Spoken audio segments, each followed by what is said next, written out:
The horrors of the CRM's Echelon briefing have finally been revealed. Rick Grimes has returned home all these years later, and we think The Walking Dead original series could be getting a 12th season with Rick Grimes back in the lead. Welcome back to ScreenCrush. I'm Colton Ogburn, and these are all the Easter eggs, references, and the little things you might have missed in The Walking Dead: The Ones Who Live finale. In the opening of this episode, we can hear lines from earlier in the season echoing the story so far.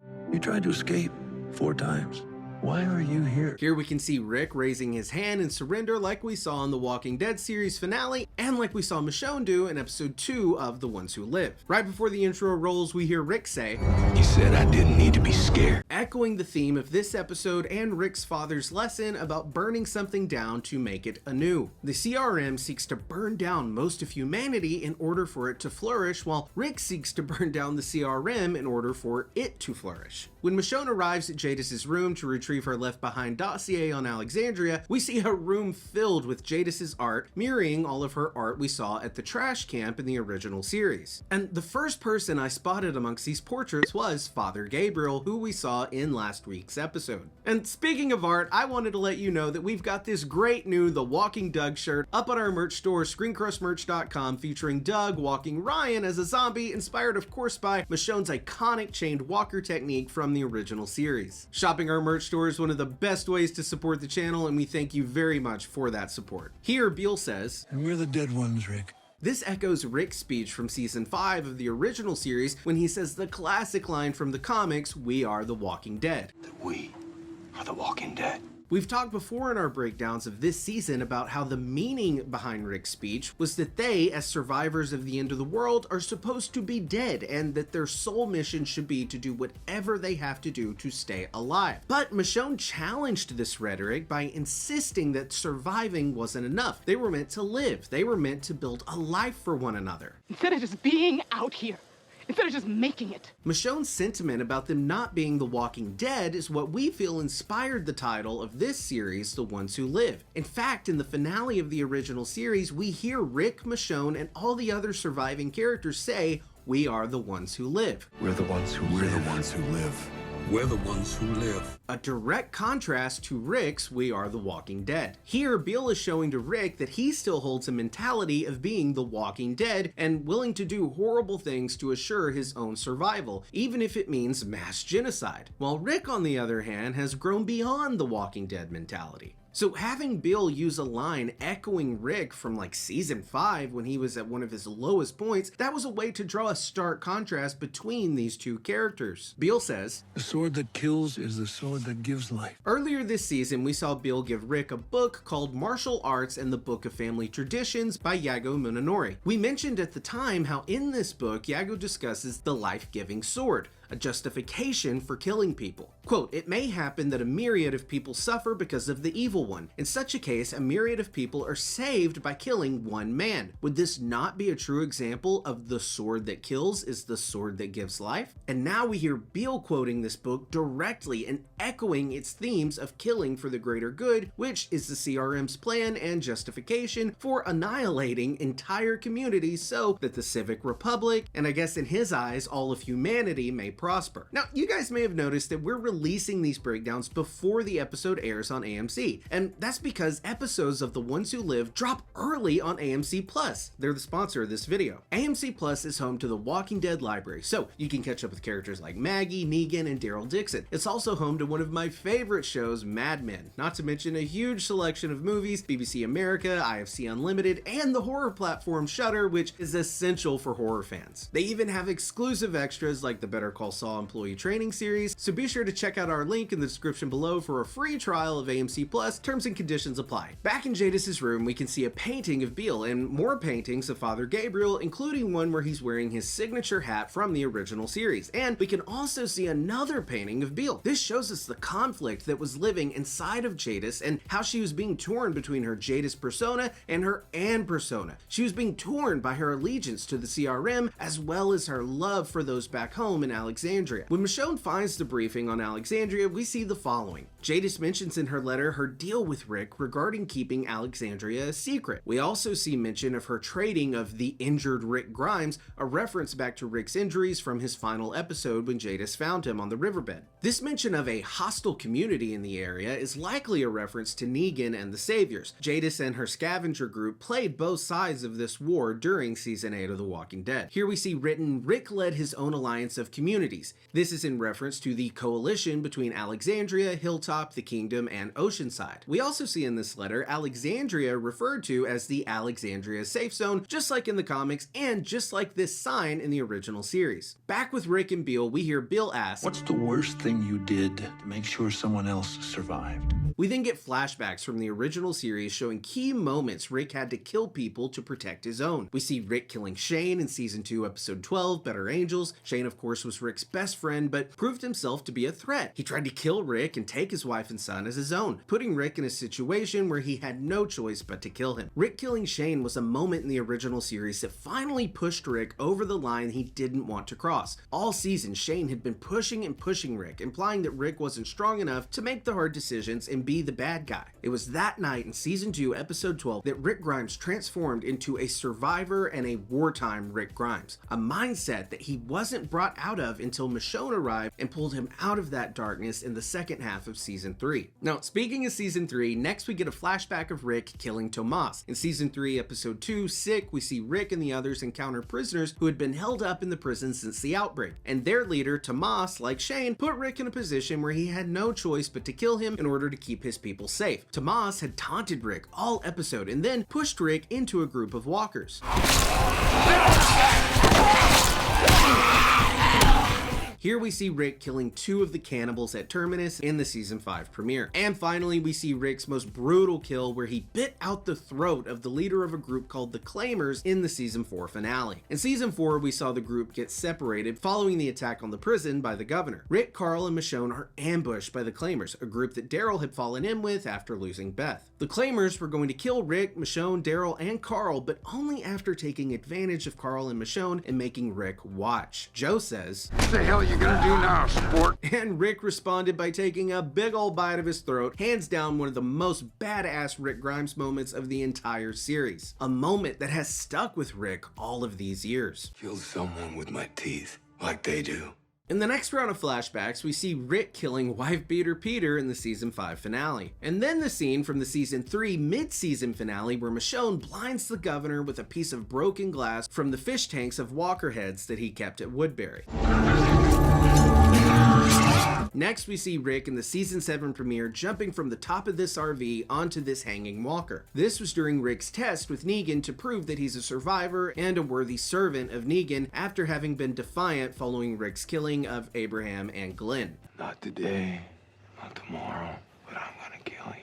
Here on the ground, Michonne finds a stuffed bunny, just like the stuffed bunny we saw in Gracie's crib in season 8, episode 2. Gracie being Aaron's adopted daughter who was taken from a savior outpost during the survivors' war with Negan. This was a really nice touch because Gracie was a child survivor of wartime, a child who once belonged to the people on one side of the war and who was then taken in by the other side. This is of course foreshadowing the CRM's plan to evacuate a percentage of children from the city before destroying it, giving the children these bunnies as comfort items. We then see a flashback to season 3 where Michonne and Carl are looking at this cat statue that she grabbed while scavenging for supplies. I just couldn't leave this behind. This is too damn gorgeous. In season 7 of The Walking Dead, we see Rick replace Michonne's cat statue that was lost in the fall of the prison with this wired cat sculpture made by Jadis that he found at the trash camp. And sure enough, it was a wired cat sculpture in this episode that was housing the secret dossier on Alexandria. In the next clip, we see a snippet from season 6, episode 9, when Carl is shot in the eye and Rick is running with him in his arms as Michonne cuts down the walkers in front of them. And the next clip is Michonne in season 9, episode 14, Scars, when she's forced to kill these feral children to protect Judith.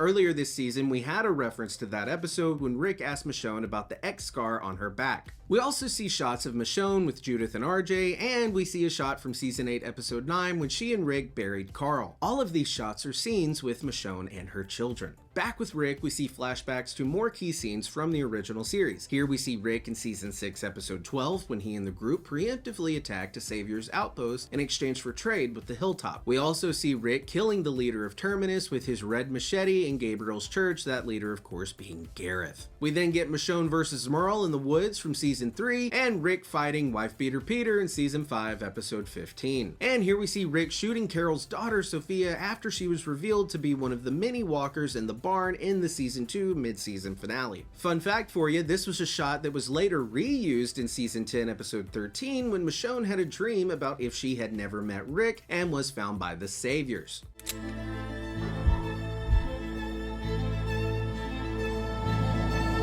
Here we can see Rick falling on rebarb in his second to last episode, the near fatal event that sent him down his path to joining the CRM. Here we see Rick seeing a CRM helicopter in season 8 episode 5. Here Bill mentions test subjects and labs. Up until recently, we supplied test subjects for scientific experiments to CRM-run labs. A reference to The Walking Dead, The World Beyond. And then Bill mentions taking away democracy, a possible callback to this line from Rick in season 2. This isn't a democracy anymore. Here we can see a shot of Alexandria, and here we see an oil derrick from what I believe is Fear the Walking Dead. Here we see Rick waking up in the hospital after having been shot and in a coma before the outbreak in the pilot episode of the original series. This is Michonne when she first arrived at the prison in season 3 episode 6 with baby formula left behind by Maggie and Glenn when they were abducted by Merle. This is when Michonne and Rick meet for the first time. Here we see a shot of King Ezekiel, and then this is Daryl in season 5 episode 1 at Terminus. Here we can see Maggie in season 4 after the governor attacked the prison and she was separated from Glenn and Beth and now on the road with Bob and Sasha. And here's Negan in season 8 episode 15 of the original series. We also get shots of Morgan and Eugene. And here we can see Carol in season 6 episode 2. You can see a W on her forehead because she was in disguise as a member of the Wolves, a group that attacked Alexandria while Rick and the others were away, and Carol stepped up and killed almost all of them. Here we see Rick walking in the hospital hallway in the pilot, and then we see a shot of Carl from season 4 episode 15 where he and Michonne are playing a game where they try to balance on the train tracks on their way to Terminus. Here we can see Judith in the snow hugging Michonne in season 9 episode 16 after being saved by Negan. And here we can see a shot of Carl's grave at Alexandria from season 8 episode 9. Earlier this season, Bill told Rick to look into his eyes so he would know what Rick was thinking. Let me ask you a question, Grimes. I don't expect you to answer, and you don't have to. I'm just going to ask it and look in your eyes. And it's Rick's eyes that give away the fact that he's about to betray Beale. Swear on the sword. No! In this next round of flashbacks, we see Rick killing these two guys in the bar from season 2 episode 8 Nebraska, one of Rick's first human kills. Here we see Rick chopping off Herschel's leg in the season 3 premiere after Herschel was bit by a walker in the tunnels of the prison. Here we see Michonne putting her sword to the governor's throat in season 3 when he wouldn't let her leave Woodbury, and then Rick slitting Negan's throat in the season 8 finale with a piece of stained glass. Here Rick says, We're the sword that gives life, one unstoppable life. Echoing this line from the Walking Dead series finale. We're together. Pieces of a whole that just keep going for what we gave each other. One unstoppable life. I was happy to see in this scene that after Rick's time in the CRM and combat training, he can finally fight. I mean, don't get me wrong, he was always a badass, but there's several fights in the original series where he gets his butt kicked. Here we see Rick give Michonne Beale's sword as a replacement to her katana, which was left behind with Nat in episode 2 to cover up the fact that Michonne was involved in the attack on the CRM helicopters. When Rick pulls Walker Beale out of the box, we get this POV shot just like the shot from season 2 episode 10, 18 Miles Out, when Rick and Shane are taking Randall 18 miles away from the farm and setting him free. Randall being the kid that Rick, Herschel, and Glenn saved in season 2 episode 9 Triggerfinger after the encounter we talked about earlier from season 2 episode 8 Nebraska. Here Michonne says to Rick, It breaks up quick. a reference to her having been gassed earlier this season on her journey to find Rick. Here we see CRM officers turn walkers, echoing back to season 3 of The Walking Dead where we saw riot gear walkers at the prison. Earlier this season we saw Rick try to to use a grenade in one of his many escaped attempts from the CRM. And we pointed out at the time how Rick and grenades go way back to season 1 when he took this grenade off of a soldier in the original series pilot. And he then used that grenade to escape the CDC after Dr. Jenner attempted to not let them leave, kind of like how the CRM wouldn't let anyone leave. I had to keep hope alive, didn't I? There is no hope. There never was. It's time to accept things for what they are. You cost your hand last time, next time it's your life. So getting to see Rick once again use a grenade in his quest to escape the CRM, it was a nice touch. I was also glad to see Thorne redeem herself in her final moments by giving Rick her mask. Uncle Fu was right. They have to hope. Deal was wrong. And guys, I love the attention to detail here with Rick's hand nervously shaking as he returns home to see Judith for the first time in years and to meet his son for the first time. We cut to this shot of Judith sitting on the steps of their Alexandria home, and we can see Rick's signature Colt Python holstered on her side. In season 9, episode 5, Rick's final episode, we of course see him use his Colt Python to shoot the dynamite and blow up the bridge. And then at the end of that episode, we get a 6-year time skip, and that's where we first see Judith wielding her father's signature sidearm. In season 9, episode 14, we get a flashback to when Michonne found Rick's pistol in the mud on the riverbed, paralleling how Jadis found Rick on the riverbed in his final episode. And look, I loved getting to see Rick and Michonne reunite with their children, but it would have been really nice to see some other characters show up as well, but we'll get to that here in a little bit. RJ is wearing Rick's sheriff's deputy hat, which Rick wore in season 1 and part of season 2, before passing it down to Carl, who wore it for the rest of the series until his final episode. And then we of course saw Judith wearing that hat after the season 9 time skip. And I just think it's so sweet how all of Rick's children have worn this hat, and now when Rick is meeting his son for the first time, he's wearing the hat too, reminding Rick of Carl. And guys, when RJ said, "I knew you'd come back," I believed. Me too, man, me too. Rick Grimes is one of my favorite characters in all of fiction, and I've waited years to see my man return to the Walking Dead universe. And this brings us to our theory on the return of the Walking Dead original series for a potential 12th season. The Ones Who Live was a spin-off from the original series, similar to Daryl Dixon, Dead City, Fear the Walking Dead, and World Beyond. But I think we could see these spin-off series combine into a single show where Rick, Michonne, Daryl, Carol, Maggie, Morgan, Negan, Gabriel, and others reunite for a new era of Walking Dead stories. But I'm not so sure that this series would necessarily be called The Walking Dead Season 12, I just think it could be a Season 12 in spirit, a sequel to the original series featuring all the surviving fan favorites. And what I would be most excited to see is Rick and Negan's reunion. Negan had a very impressive redemption arc after Rick left, and characters like Maggie, Daryl, and Judith have surprisingly come to respect Negan, so seeing these two reunite and interacting with one another after all the blood that was spilled during the war would be super interesting. And maybe this new series could be The Ones Who Lived, so fingers crossed for a season 2. Alright guys, well those are all the Easter eggs we caught in the season finale of The Walking Dead, The Ones Who Live. Special shout out to AMC for sponsoring our coverage of this series. If you're new here, please do feel free to subscribe to our channel and smash that bell for alerts. For ScreenCrush, I'm Colton Ogburn.